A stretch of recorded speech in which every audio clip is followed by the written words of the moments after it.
Okay, so you're ready to dive into the world of startups. It's exciting, right? Yeah. But I know sometimes that to-do list can feel a little overwhelming. Like, where do you even begin?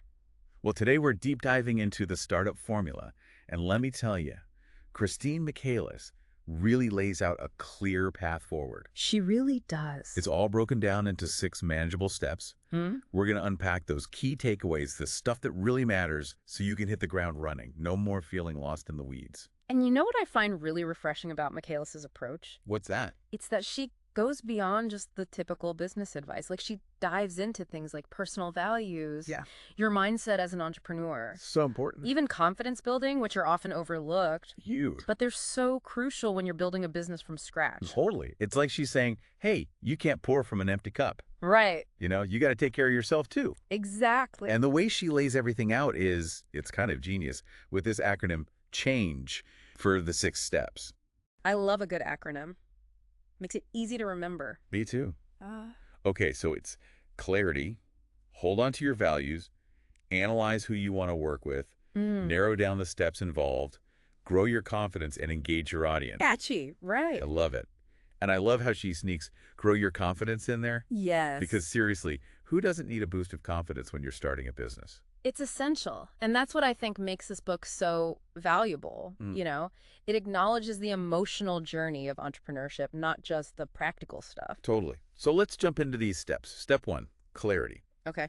Michaelis is really big on setting a clear goal, Right. not just like, oh, I want to start a business. Right. Vague. Yeah, she's like, nope, we're going to get specific. She gives you this framework called Achieve to help you define your goal in a way that's actually actionable and exciting and, get this, verifiable. I love that. So important. Right. It's like, can you check it off the list? Exactly. Measurable. Yeah. So, for example, instead of just saying, I want to be a successful entrepreneur, which, Yeah, it's a nice thought, but it's a start, but it's not very clear. it's a little vague. Yeah. Exactly. You would use the Achieve framework to create a goal like, by December 2025, I will have a thriving coaching business that helps, let's say, women entrepreneurs overcome imposter syndrome and launch their dream businesses. Wow. Okay, see, that's so much more powerful. Right. Because it's not just this vague idea floating out there. You actually have a picture in your mind of what you're building. And that's the power of the Achieve framework. It pushes you to go beyond just the what and the when of your goals, but also the how and the why, which makes it so much more motivating. It's like you're tapping into those deep down desires. Exactly. You're aligning your goals with your core values and aspirations, which makes you so much more likely to actually achieve them. Speaking of core values, that takes us to step 2. Yes. Hold on to your values. Love it. Okay, I'll admit, when I first read that, I was like, okay. Is this a little vague? Maybe even a bit of corporate jargon? Yeah, it can sound a little, I don't know. Yeah. But Michaelis, she really surprised me with this one. Me too. Because she flips the script and she makes it deeply personal. It's about identifying your non-negotiables in business. What are those principles you absolutely will not compromise on? Yeah. It's like, what are the pillars that your business is built on? If your business were a person, Yeah. what would they stand for? Exactly. And the cool thing is, these values, they become a decision-making tool for you. So imagine you're faced with a choice in your business. Maybe it's a lucrative opportunity, but it doesn't quite align with your values. Oh, that's a tough one. Yeah. This framework, it gives you that clarity to say, you know what, this isn't the right fit for me or my business, even if it means potentially making less money. It's about the long game. Yes. Building a business that you're not only proud of, but also one that's going to attract the right clients, the right opportunities, because you are staying true to yourself. You got it. Authenticity is key. And that's something that really resonated with me because, so often in the entrepreneurial world, it can feel like this crazy race to the finish line. But Michaelis reminds us that it's also about the journey. Yes. It's about building something that's sustainable and meaningful for you. It's about the why behind what you're doing. Exactly. And speaking of getting clear on who you're serving, let's move on to step 3. Analyze who you want to work with. All right, so this is where we really get into the nitty-gritty of understanding our ideal client. Right. Yes. This is where you get to really know your people. Okay, so we're not just talking basic demographics here. Oh, right? wait. We're going deeper. Okay, I'm intrigued. This is about crafting a detailed picture of your ideal client. Think of it like creating an avatar. Oh, I like that. So you really understand What are their dreams? What are their fears?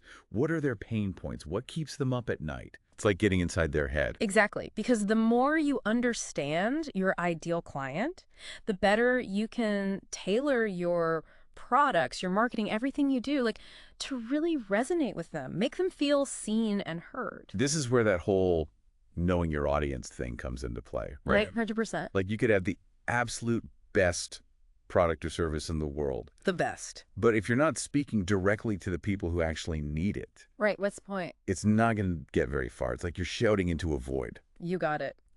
And Michaelis gives you the tools and strategies to really get inside your ideal client's head so you can position your business for success from day one. It's like that saying, right? If you're talking to everyone, you're talking to no one. You really got to niche down. 100%. Mhm. And that actually leads us perfectly into step 4.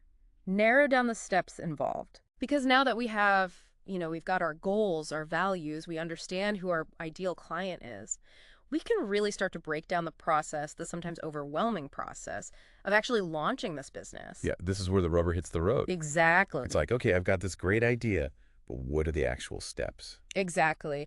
And Michaelis is all about practicality, so she's a huge advocate for mind mapping, Oh, love it.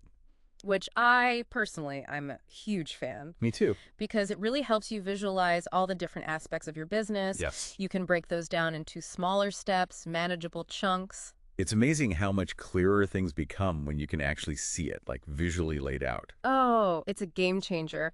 And it's not just about like the big picture stuff either. She dives into those crucial details too. Yeah, like what? Like how to conduct thorough market research, Okay. making sure that you're choosing the right legal structure for your business, which can be a big one. Huge. Yeah, Because you don't want to get caught out there with the wrong. exactly. And then there's things like, navigating insurance, which can be so confusing, Oh, tell me about it. and making sure that you're protecting, all your hard work, your intellectual property. Let's talk about those legal structures for a second, because I know that can be a big one. Totally. A lot of new entrepreneurs are like, wait a minute, what does this even mean? Absolutely. They're like, what is an LLC? What do I need to do? Yeah. Do I need to Yeah. incorporate? Yeah, exactly. And she does a great job of breaking down the pros and cons of different options. Okay. So like if you are just starting out and it's just you, a sole proprietorship might be the simplest route. Right. But as your business starts to grow, you might want to consider an LLC. Yeah, to protect yourself. Exactly, to protect your personal assets from any business liabilities,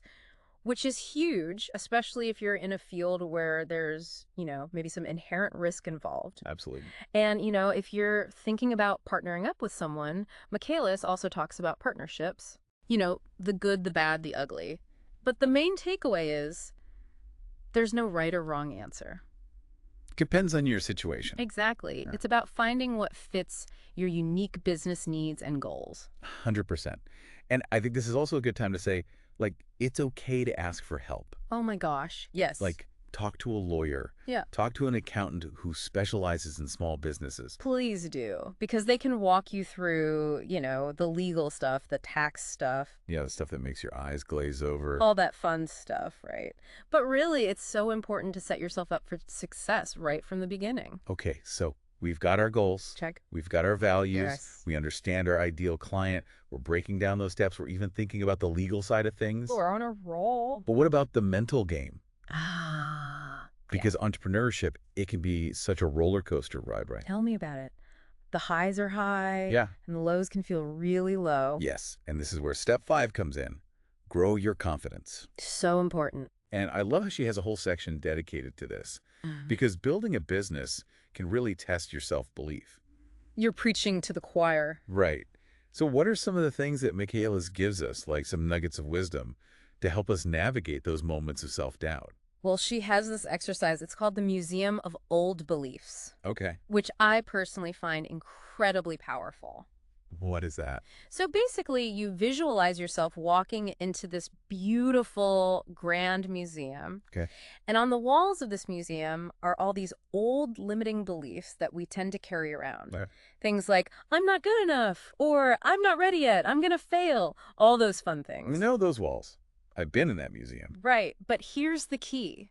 You acknowledge these beliefs, you thank them for trying to protect you, but then you choose to leave them behind in the museum. I love that. You're not trying to, like, erase them. You're just acknowledging them and saying, Thank you for sharing. I'm moving on. Precisely. And she gives some other really practical things too, like creating a timeline of your future successes, Ooh, which can be really powerful for, helping you visualize those goals as already achieved. I love that. And then something called submodalities, which is basically like a fancy way of saying changing the way that you feel about past experiences. Interesting. So it's almost like rewiring your brain for success. Because so much of it is mental. Bro, it's huge. If you don't believe in yourself and your vision, it's going to be so much harder to overcome those challenges and achieve your goals. It's like Henry Ford said, Yeah. whether you think you can or you think you can't, you're right. 100%. So once you've cultivated that unshakable confidence in yourself and your business, then you're ready to step into the spotlight and engage your audience, which brings us to that final step. Okay, so that brings us to step 6. It does. Engage your audience. Yes. This is where it all comes together. This is it. You've got this amazing business you've poured your heart and soul into, but now you've got to tell the world about it. You got to shout it from the rooftops. Well, not shout necessarily. Metaphorically. Right, metaphorically shout. Yes. So how does Michaelis break this down, this whole, getting the word out? Well, being Michaelis, she loves a good framework. Of course she does. So, of course, she has another acronym for us. Hey, me. All right. So this one is RESULT. Okay, I love it. Results. So we've got R for recognize yourself. Okay, E, evaluate the market. S, show them what you've got. love it. U, unite your knowledge. L, launch your activities. And T, talk about your business. So it's like this mini marketing masterclass all wrapped up in this one step. Exactly. She covers everything. Like what? Give me some examples. Okay, so she talks about how to define your unique brand message. Okay. How to really identify and hone in on your target audience. So important Absolutely. Choosing the right marketing channels. because there are so many. There's so many, and they're changing all the time. And then, something that I think a lot of people don't do, creating an actual strategic marketing plan. Having a plan Yeah. instead of just like flying by the seat of your pants. Which, sometimes you got to do what you got to do, So but it helps to have a roadmap. 100%. Absolutely. So it's really about being strategic, being intentional with how you're getting your message out there. Exactly. Right. And she also emphasizes, you don't have to be perfect. Oh, thank goodness. Right. It's about testing, refining your approach as you go. It's a process. It is. You don't need to have all the answers right away. Just be willing to experiment, track your results, see what's working, what's not. It's like that whole fail fast, fail often thing, Yeah. but in a marketing context. Exactly. View those so-called failures as learning opportunities. Yes. Because they are... They're just data. Exactly. Yeah. And they can help you refine your strategy so you can connect with those ideal clients. One thing that stood out to me in this section was her emphasis on storytelling. Yeah. Because, stories, they just connect with people on such a deep level. They do. But she takes it a step further and actually shows you how to weave your story into your marketing. Because facts tell, but stories sell. Right. Exactly. It's about connecting with your audience on an emotional level, making them feel like they're part of something bigger. Exactly. And when you can do that, that's when the magic happens. This has been so fascinating. It has. I feel like we've just scratched the surface of what the startup formula has to offer. It's packed with so much good stuff. It really is. So for our listeners who are, they're feeling fired up, they're ready to launch their dreams. They got this.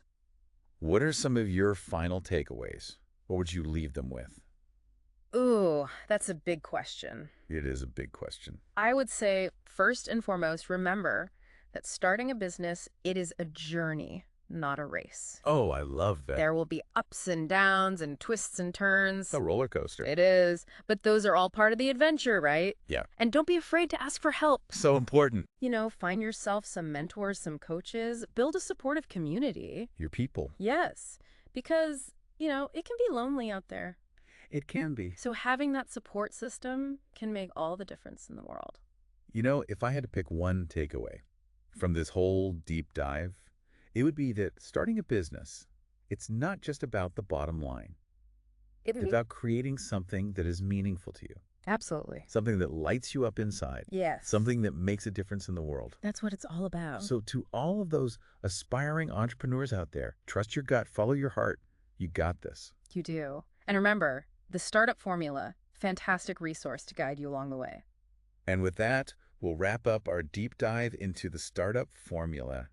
We hope you're feeling inspired and empowered to go after those dreams. Until next time, happy hustling.